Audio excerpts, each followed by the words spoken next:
बिस्मिल्लाहिर्रहमानिर्रहीम। अस्सलाम वालेकुम। आज हम अपने पहला लेसन शुरू करने जा रहे हैं ग्रामर का, और हमारा पहला लेसन जो है वो पार्ट्स ऑफ स्पीच से रिलेटेड है। पार्ट्स ऑफ स्पीच क्या है, सबसे पहले इसके ऊपर बात करूंगा। उससे पहले एक छोटी सी बात आपको बता दूं कि इंग्लिश लैंग्वेज के अंदर वर्ब और नाउन जो है वो सबसे इम्पोर्टेंट पार्ट्स ऑफ स्पीच हैं। पार्ट ऑफ स्पीच एक ऐसी अल्फाज की एक ऐसी कैटेगरी होती है जो कि उसे उसके सिंटैक्टिक फंक्शंस की बुनियाद पे दी जाती है।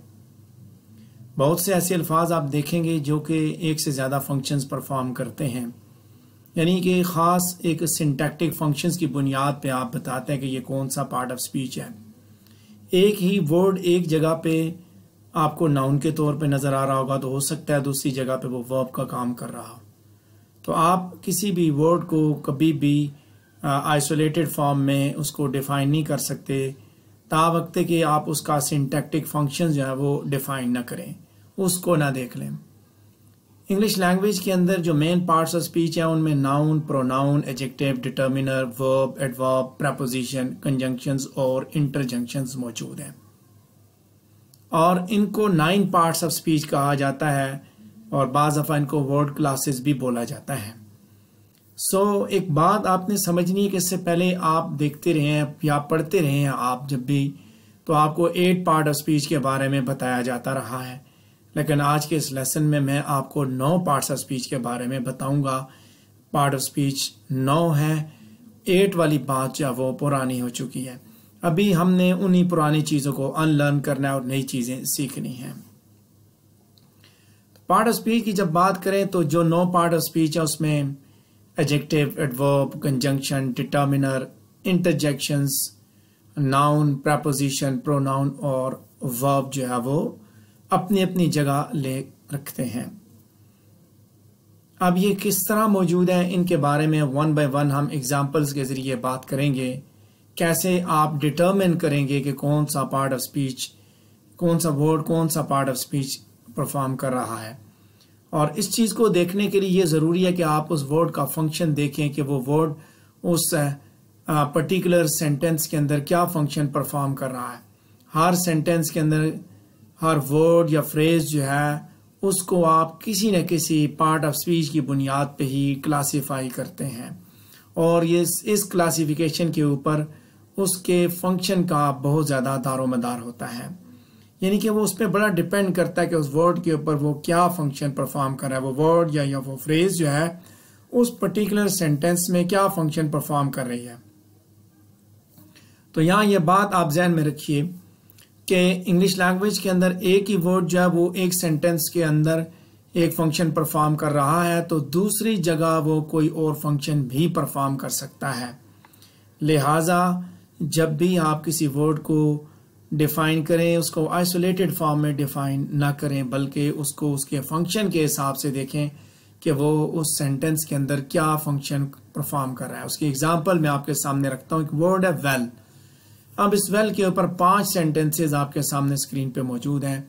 You need to dig a well, यहाँ पे वेल जो है वो नाउन के तौर पे इस्तेमाल हुआ। फिर यू लुक वेल एडजेक्टिव के तौर पे इस्तेमाल हुआ। यू डांस वेल एडवर्ब के तौर पे इस्तेमाल हुआ। वेल आई एग्री इंटरजेक्शन के तौर पे इस्तेमाल हुआ। And my eyes will well up, और यहाँ पे ये वर्ब के तौर पे इस्तेमाल हुआ। लिहाजा जब आप उसको वर्ड को आइसोलेटेड फॉर्म में देखेंगे तो आप उसको ये लिख सकते हैं कि ये नाउन का काम भी कर सकता है, एडजेक्टिव का भी, एडवर्ब का भी, इंटरजेक्शन का भी और वर्ब का भी, और पर्टिकुलर सेंटेंस में आप उसको आइसोलेट कर लेंगे, बता सकेंगे कि ये कौन सा फंक्शन परफॉर्म कर रहा है। सबसे पहले हम इसमें नाउन की बात करते हैं। मैंने जैसे पहले आपको बताया कि इंग्लिश लैंग्वेज के अंदर वर्ब और नाउन ये 2 सबसे इम्पॉर्टेंट पार्ट्स ऑफ स्पीच हैं। बाकी एडजेक्टिव और एडवर्ब और डिटर्मिनर ये सारे के सारे या वर्ब पे और या फिर उस पे नाउन पे ही काम करते हैं, उनको मॉडिफाई करते हैं, मॉडिफायर्स हैं बेसिकली ये। So let's talk about noun. Noun आमतौर पे अगर देखा जाए तो पर्सन, प्लेस और थिंग को हम बोलते हैं। जैसे उसकी एग्जांपल है मैन, सिटी एंड डांसिंग। ये तीनों नाउन है। एग्जाम्पल देखिए, take me to your leader, ये एक नाउन है, लीडर नेम्स अ पर्सन। यहाँ पे डांसिंग जो है वर्ब के तौर पे भी इस्तेमाल हो सकता है, ये डिपेंड करता है सिचुएशन में।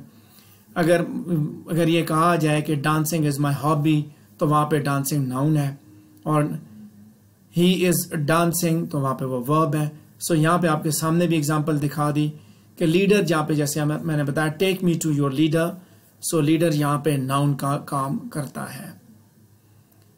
इसके बाद हम आगे बात करते हैं प्रोनाउन की, जो कि नाउन को ही बेसिकली रिप्लेस कर रहा होता है, और इसमें आई, मी, यू, ही, शी, वी, अस, दे, इस तरह यानी कि वो वर्ड शामिल है जो कि नाउन की जगह पे इस्तेमाल हो सकते हैं। एग्जाम्पल देखिए, Aiza is smart, she is also funny. So pronoun she जो है उसने आयजा को रिप्लेस किया। इसके बाद आगे बात करते हैं एडजेक्टिव और उसके बेसिक फंक्शन के ऊपर। एडजेक्टिव क्या है? ये वो पार्ट्स ऑफ स्पीच हैं जो कि किसी नाउन या प्रोनाउन को मॉडिफाई करते हैं। एडजेक्टिव का काम इनको मॉडिफाई करना है, उनके बारे में मजीद बताना है। जैसे कि मिसाल के तौर पे आप बताते हैं जी लड़का, एक वर्ड है लड़का, बॉय, और आप कहते हैं मेहनती लड़का, तो वो क्या है? वो एडजेक्टिव है, यानी कि मेहनती आपने बताया, उसको मॉडिफाई किया, उसके बारे में मजीद आपने खूबियां बताई। इसी को हम कहें, अगर कहें बहुत मेहनती लड़का, तो एडजेक्टिव को फर्दर मॉडिफाई किया है एडवर्ब ने, बहुत मेहनती, very hard working student, very hard working boy. तो यहाँ देखिए हैप्पी, रेड एंड इनॉर्मस, ये आइसोलेटेड फॉर्म में ये वर्ब एडजेक्टिव के तौर पे काम करते हैं। That is an enormous fish, तो यहाँ पे इनॉर्मस जो वो वर्ब जो नाउन है फिश, उसको मॉडिफाई कर रहा है, उसके बारे में हमें इंफॉर्मेशन दे रहा है, बता रहा है किस तरह की फिश है। मॉडिफायर्स बेसिकली उसके बारे में मजीद इंफॉर्मेशन देते हैं, बताते हैं हमें। एडजेक्टिव जो है वो नाउन के बारे में बताता है या प्रोनाउन के बारे में बताता है। आगे बात करेंगे हम डिटर्मिनर, ये भी नाउन के ऊपर ही काम करते हैं और इसका बेसिक फंक्शन क्या है। डिटर्मिनर किसी नाउन या प्रोनाउन को या किसी स्टेट उनको स्पेसिफाई करता है या क्वांटिटी को स्टेट करता है। पहले आपने पढ़ा होगा कि क्वांटिटेटिव एडजेक्टिव, तो क्वांटिटी जितनी भी है वो सारी की सारी इसके अंदर आ गई है। जो स्पेसिफाई करना, जो ये जो हम कहते हैं ए, एन और दी का इस्तेमाल, जो आर्टिकल्स, ये भी सारे के सारे यहाँ पे डिटर्मिनर के तौर पे ही इस्तेमाल होते हैं, जो कि डिटर्मिन करते हैं, स्पेसिफाई करते हैं नाउन को या प्रोनाउन को। तो इसमें एग्जांपल आप देखिए, डेमोन्स्ट्रेटिव डिटर्मिनर, ठीक है, माय, दिस, सम। यहाँ ये चीज़ आपने समझनी है कि वो वर्ड, वो पार्ट ऑफ स्पीच जिनकी सुपरलेटिव डिग्री और कंपैरेटिव डिग्री बनती है, वो कहलाएंगे एडजेक्टिव। या जो वो नाउन जो कि दूसरे नाउन को मॉडिफाई कर रहे हैं, वो भी एडजेक्टिव का काम करते हैं। लेकिन प्योर एडजेक्टिव सिर्फ वही है जो कि जिनकी कंपैरेटिव डिग्री और सुपरलेटिव डिग्री बन सकती है। जिनकी वो वर्ड जो कि नाउन को मॉडिफाई कर रहे हैं और उनकी कंपैरेटिव और सुपरलेटिव डिग्री नहीं बनती, तो वो डिटर्मिनर की पोजीशन में आते हैं। यहाँ देखिए, my book, your book, this book, that book, these books, those books, some, they are all determiners. The book, a book, an apple, they are determiners. Specify कर रहे हैं क्वांटिटी को। एन एप्पल एक है, 2 एप्पल्स, क्वांटिटी स्पेसिफाई की जा रही है। सो यहाँ पे एग्जाम्पल 2 मैंने आपके सामने रखी हैं कि my dog is fine with those cats. तो यहाँ पे माई जो है बेसिकली डॉग को स्पेसिफाई कर रहा है, डॉग के बारे में बता रहा है, और द जो है वो कैट्स को डिटरमिन कर रहा है। माई डॉग, डॉग को स्पेसिफाई, किसका? कुत्ता, माई डॉग, दोज कैट्स, उन कैट्स को स्पेसिफाई कर रहा है। उसके बाद there are 2 dogs but many cats. यहाँ पे 2 और मैनी जो है वो क्वांटिटी को स्टेट कर रहे हैं। तो यहाँ इस चीज़ को आपने समझना है कि जब आप क्वांटिटी को स्टेट करें या नाउन या प्रोनाउन को स्पेसिफाई करें, then you have to use determiner. So adjective और डिटर्मिनर के अंदर यही एक मेजर डिफरेंस है, जो कि मॉडर्न जो ग्रामर है, जिसको हम कंटेम्प्रेरी ग्रामर कहते हैं, वो इस चीज़ को सामने लेके आती है। अगले लेसन्स में हम डिटर्मिनर और एडजेक्टिव को सेपरेटली डिस्कस करेंगे तो ये ज़्यादा क्लियर हो जाएगा। इसके बाद बात करते हैं हम वर्ब की। ये तो इससे पहले जो थे एडजेक्टिव और डिटर्मिनर जो नाउन को मॉडिफाई करते थे, अब दूसरा जो मेजर पार्ट ऑफ स्पीच है इंग्लिश लैंग्वेज के अंदर वो है वर्ब। नाउन और वर्ब दो मेजर पार्ट ऑफ स्पीच हैं, ये याद रखिएगा। तो वर्ब क्या है? वर्ब बेसिकली एक्शन या स्टेट ऑफ बीइंग को आइडेंटिफाई करता है किसी भी सेंटेंस के अंदर, जैसे work, play, think, guess, write, exist, be, ये सारे के सारे वर्ब हैं। Tony works down the pit now, he was unemployed. सो यहाँ पे स्टेट भी दिखा दी गई, वॉज अनएम्प्लॉयड, और वर्क भी, एक्शन भी दिखा दिया गया। वर्ब जो है बेसिकली वर्क जो है वो एक्शन को एक्सप्रेस कर रहा है, जबकि वर्ब जो है वो वॉज वो बेसिकली स्टेट को बता रहा है, स्टेट ऑफ बीइंग को एक्सप्रेस कर रहा है। वर्ब को मॉडिफाई क्या चीज करती है? जैसे नाउन को मॉडिफाई एडजेक्टिव करता है और नाउन को स्पेसिफाई डिटर्मिनर करता है, इसी तरह वर्ब को मॉडिफाई करने के लिए एडवर्ब का सहारा लिया जाता है। एडवर्ब जहां वर्ब को मॉडिफाई करता है वहीं अपने फेलो एडवर्ब को भी मॉडिफाई कर सकता है, और साथ साथ वो एडजेक्टिव को भी मॉडिफाई करता है। यानी कि लार्जर मॉडिफायर है जो कि वर्ब को तो मॉडिफाई करेगा, लेकिन साथ साथ जो दूसरे दोनों मॉडिफायर्स हैं, फेलो मॉडिफायर्स, उनको भी मॉडिफाई करता है। एडजेक्टिव दूसरे एडजेक्टिव को मॉडिफाई नहीं करता, लेकिन एक एडजेक्टिव के साथ, एक नाउन के साथ एडजेक्टिव लग के मॉडिफाई करेगा तो उससे पहले डिटर्मिनर लगता है, और एडवर्ब भी किसी सिचुएशन में एडजेक्टिव को मॉडिफाई कर रहा होता है। So let's look at the example. Happily, loosely, often, ये उसकी कुछ सिंपल एग्जांपल्स हैं। सेंटेंस में देखें, they walk smartly to the counter. So adverb smartly जो यहाँ पे वॉक को मॉडिफाई कर रहा है, बताता है, लेकिन वर्ब एक्शन के बारे में बताता है कैसा गया। वो तेज दौड़ा, वो आहिस्ता दौड़ा, वो देर से दौड़ा, वो जल्दी दौड़ा। सो वो दौड़ना जो है दैट इज बीइंग मॉडिफाइड। ठीक है। इसी तरह एडजेक्टिव में हमने किस तरह देखा कि he is very hard working student. Hard working is an adjective, हमने कहा जी ये मॉडिफाई कर रहा है स्टूडेंट को। So hard working, very is what adverb that is modifying a fellow adjective.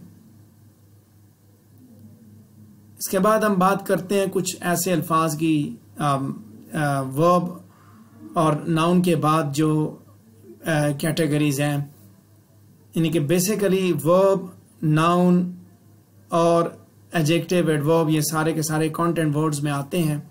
अब जो फंक्शन वर्ड्स हैं उनके बारे में बात करेंगे।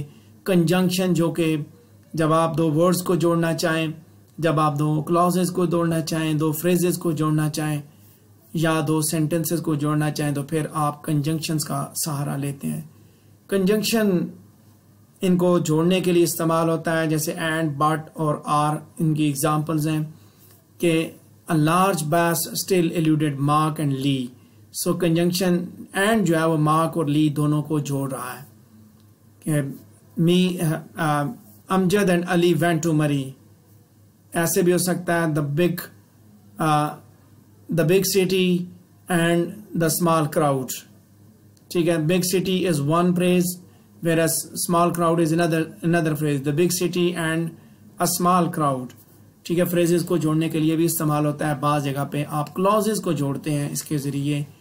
इसके अलावा आप सेंटेंस तो फिर जुड़ने के बाद वो सेंटेंस तो फुल स्टॉप लग गया, ख़त्म हो गया। दो सेंटेंसेस को जोड़ के आप एक सेंटेंस बनाते हैं, उसके लिए भी आप कंजंक्शन का ही सहारा लेते हैं। इसके बाद आ जाते हैं इंटरजेक्शंस। इंटरजेक्शंस वो अल्फाज हैं जिनको हम कहते हैं नेचुरल एजैकुलेशन, जो कि फिर आपके कंट्रोल में नहीं होते हैं। आप अपने इमोशंस को एक्सप्रेस करने के लिए इस तरह की आवाज़ निकालते हैं, इनका कोई मीनिंग नहीं होता एज सच, लेकिन जो आप इमोशन एक्सप्रेस कर रहे होते हैं इन्हीं के जरिए वो एक्सप्रेस किए जाते हैं। जैसे एग्जाम्पल है इंडीड, वेल एंड ऊप्स। ये वो अल्फाज हैं जो कि कंजंक्शन का काम करते हैं। जैसे यहाँ पे आउच, दैट हर्ट, तो यहाँ पेन को एक्सप्रेस करने के लिए हमने जो है वो इसको लगाया, इंटरजेक्शन को इस्तेमाल किया। आगे बात करते हैं हम प्रेपोजिशन के बारे में।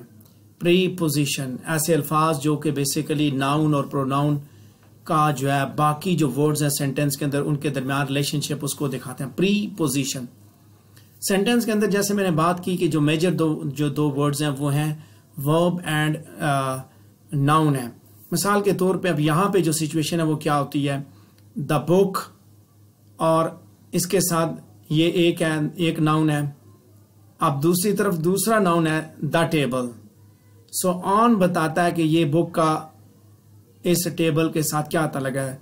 The book is on the table, the book is behind the table, the book is near the table. So preposition जो है वो उसका दो नाउन्स का आपस में रिलेशनशिप दिखाता है या बाकी वर्ड्स के साथ उन नाउन्स का प्रोनाउन का जो है रिलेशनशिप उसको दिखाता है। At, in, near, on, with, ये कॉमन जो है वो एग्जाम्पल्स हैं इसकी। जैसे सारा सैंग विद जर्मी, सो यहाँ पे जर्मी, सैंग एंड सारा इन तीनों के दरमियान रिलेशनशिप दिखाएगा। सारा सैंग विद जर्मी, सारा ने गाना गाया, सारा और गाना और जर्मी तीन चीजें उसने जोड़ी, रिलेशनशिप तीनों का आपस में दिखाया। इस विद ने दिखाया sang at Jeremy, sang for Jeremy, sang behind Jeremy, sang near Jeremy. So word जो है वो डिफाइन कर रहा है, उस फंक्शन को दिखा रहा है कि इसने कैसे किया। दिस इज व्हाट रिलेशन, ठीक है, दोनों दो अल्फाज का रिलेशनशिप दिखाया उसने। अब आखिरी बात जो इस मौजू पे हमने करनी है वो पार्ट्स ऑफ स्पीच पे कि क्या पार्ट्स ऑफ स्पीच 9 हैं या 8 हैं। 1960 की दहाई से पहले डिटर्मिनर्स जो है उनको एडजेक्टिव्स के तौर पे ही क्लासिफाई किया जाता था और यही कहा जाता था कि इंग्लिश लैंग्वेज के अंदर 8 पार्ट ऑफ स्पीच हैं, 9 नहीं है। लेकिन 1960 की दहाई के बाद ग्रामेरियंस के माबैन ये एक ग्रेजुअल एक्सेप्टेंस डेवलप हो चुकी है कि डिटर्मिनर्स जो है वो एडजेक्टिव से बिल्कुल मुख्तलिफ है और ये एक्सेप्टेंस इस हद तक बढ़ चुकी है कि डिटर्मिनर्स अब जो है वो एक सेपरेट पार्ट ऑफ स्पीच के तौर पे ज़ेर बहस लाए जाते हैं।